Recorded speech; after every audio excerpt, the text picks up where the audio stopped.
ঢাকার এক ব্যস্ত বিকেল, চারপাশে হর্ন, ট্রাফিক, ক্লান্ত মুখ। কিন্তু ঠিক একটা জায়গায়, পুরনো বইয়ের দোকানের পাশে একটা ছোট্ট চায়ের দোকান। নাম স্মৃতির চা। এই দোকানের মালিক নিলয় কাকা। বয়স ৬৫। হালকা দাড়ি, কোমল হাসি আর কাপা কাপা হাতে চা বানান। প্রতিদিন বিকেল ৫টায় একটা মেয়ে আসে। নাম তার তৃণা। চুপচাপ বসে থাকে বাঁদিকের কাঠের বেঞ্চে।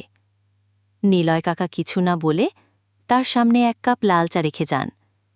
তৃণা বেশি কথা বলে না, শুধু চায়ের ধোয়ার দিকে তাকায় আর রোদের শেষ আলোয় ভিজে যাওয়া শহর দেখে।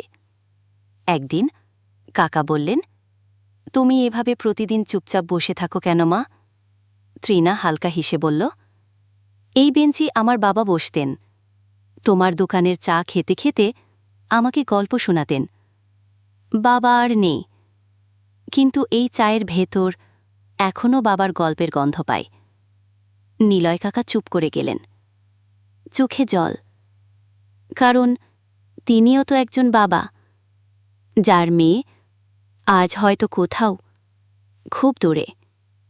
সেদিন কিছু বলা হয়নি, শুধু এক কাপ চা, এক ফোঁটা স্মৃতি আর নীরবতা।